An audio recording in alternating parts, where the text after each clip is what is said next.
All right, let's jump into this thing, Nick. As we do with all practices, our best and worst. I'll let you go first. Yeah, my best is just going to be Keenan Allen on this rainy Thursday practice. I think he had the best play for the offense, where it was just a fade route, back left corner. Caleb Williams puts the ball right where it needed to be, but Keenan Allen also did a good job of coming down with the football inbounds. He had a couple of slant routes on the practice. He had the most catches from Caleb Williams on the day by far.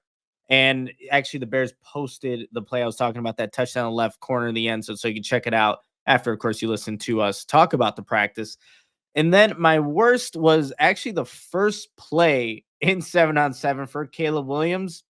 I don't know if he just didn't see Pratt, the linebacker for the Bengals, in the middle of the field, but Caleb just threw the ball right to him. It was an interception to start things off. But I will say, since after that play happened, the Bears offense definitely got better from it, but it started off just like that. Sometimes you just got to get those plays out of your system early on.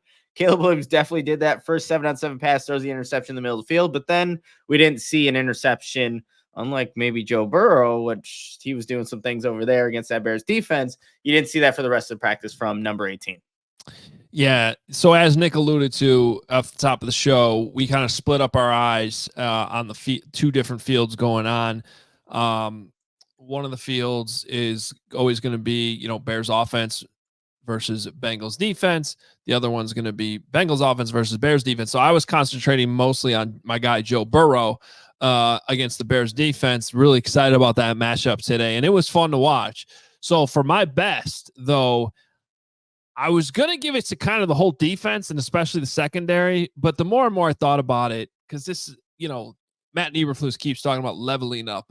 I don't know that anybody's leveling up more right now than Jaylon Johnson, who just looks like an absolute shutdown corner. He's going up. Now, the only thing we missed a little bit today would have been nice if Jamar Chase was on the practice field, right? Yes. So he was there. He did travel with the Bengals. He was there, but obviously not practicing as his hold-in continues. That would have been an epic matchup, but we're still watching him go up against T. Higgins. Pretty good. And just the whole practice, it was mostly Joe Burrow trying to avoid Jaylon Johnson, not throwing that direction, except for two times. One is, it is practice, so you are going to sometimes force some things. They did try an end zone fade. Yeah. I mean, Jaylon Johnson obviously can't literally be a blanket, but as close as you can literally be to a blanket on a wide receiver, that's what Jaylon Johnson was. The ball just kind of like hit him in the back because it was just, it's almost like a wasted rep because it was like, it isn't going to work, and it didn't work. And then later on, he had a PBU too. Otherwise, I didn't even see the ball thrown his way most of the time, but I was watching him, and it was because he was just a shutdown corner. And it's very exciting to see Jaylon Johnson, after getting paid, take his game to another level here in camp. I would have to say he right now is the early favorite to be named defensive MVP of training camp when we hand those awards out. Yep. In a week or two. Worse for me, man. I hate seeing guys get hurt. And I feel bad because my worst yesterday was just even talking about JJ McCarthy up in Minnesota getting hurt, but I got to do it again today because these ones happened in front of us and they were really hard to watch. I don't know how you were feeling, Nick, but I was kind of getting emotional watching them get emotional. And it was especially Deontay Smith, the offensive tackle for the Bengals, who it was kind of a delayed reaction. He goes down, and I think he was slowly realizing how bad it was. And you could just hear him screaming, and it was really hard to watch. And they had to stop practice to get the card on.